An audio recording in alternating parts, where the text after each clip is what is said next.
dal leen ak jàmm ci Sen Sport 221.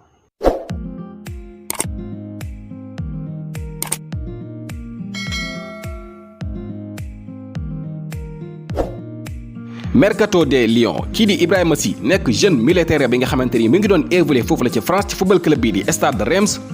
kayiti xibaar yaa ngi xam ne signé na ak football club bii di Stoke City nekk foofu la ci Angleterre di ancien club bu Mame Biram Diouf. moom jeune militaire bi 17 ans képp la am fukki at ak juróom-ñaar ñu formé ko ci football club bi di Stade Reims nekk foofu la ci France. contrat am nag ak football club boobule dafa jeex niki juin bi ñu wan ginnaaw. moom Ibrahima Sy bokkoon na ci jeunes yi nga xamee ni ñu ngi doon joué foofu la ci coupe du monde bi nga xamee ni moom lañ jagleel ña am fukki at ak juróom-ñaar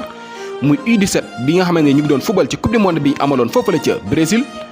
Ibrahima Sy bokkoon ci ñi gën a ràññeeku ci yooyu la jamono taxoon sax ba club yi nekk foofu la ca bitim réew tegoon ko bët.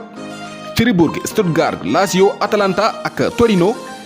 ak yeneen i club yi nga xam ne ñu ngi foofu la ca bitim réew ñu ngi doon xëccoo ngir mën a am jeune militaire bii di Ibrahima Sy toll ci fukki at ak juróom-ñaar.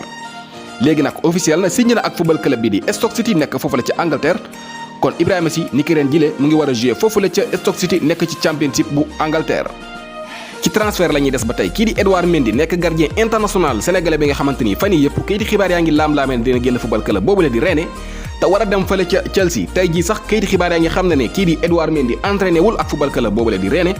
ginnaaw bi nga xamante ni amoon na rendez-vous bi ma amaloon ak direction football club boobule di Stade Rennes moom ak conseiller am bi ñu fa jógee nag moom Edouard Mendy dafa dal di dem bokkul ci entraînement yi nga xamante ni amal nañ ko di waajal jongante gi nga xamante ni war na dox diggante Rennes ak Nîmes Olympique fileek ñaari fan képp kon kii di Edouard Mendy ak transfert am foofu la ca Chelsea ñu ngi séntu ne fileeki waxtu yu néew dinañ ko officialiser gannaaw bi nga xamante ni absenté na bokkul ci entraînement yi nga xamante ne Rennes ñu ngi ko doon amal tey ji ci ajuma ji kii di Mbaye Niang tam kii di xibaar yaa ngi xam ne bokkul ci entraînement yooyu le donte ne sax xamaguñ exactly fan la war a dem waaye daal moom itam bokkul ci entraînement yi nga xamante ni amal nañ ko foofu la ci Stade Rennes ni ki tey jii ci ajuma ji ñu jàngee ci ne kii di Edouard Mendy ak transfert am foofu la ci Chelsea football club mën na xew ci waxtu yii di ñëw buñ sukkandikoo ci kayiti xibaar yi. kii di Boulaye Dia nekk jeune attaquant bi nga xamante ni mu ngi évolué foofu la ca Stade Reims kayiti xibaar yaa ngi xam la ne fixé nañu prix bi Stade Reims fixé nañu prix ki nga xamante ni moo di Boulaye Dia 15 millions d'euros la ñu wax ne képp ku pare rek boo ñëwee dinañ la ko jaay. kayiti xibaar yi nag doon nañu xam le ne Olympique de Marseille Stade Rennes ak Brighton nekk foofu la ci English Premier League bi ñu ngi doon topp moom jeune attaquant bi lee di Boulaye Dia toll ci 23 ans kon 15 millions d'euros mooy prix ki nga xamante ni moo di Boulaye Dia.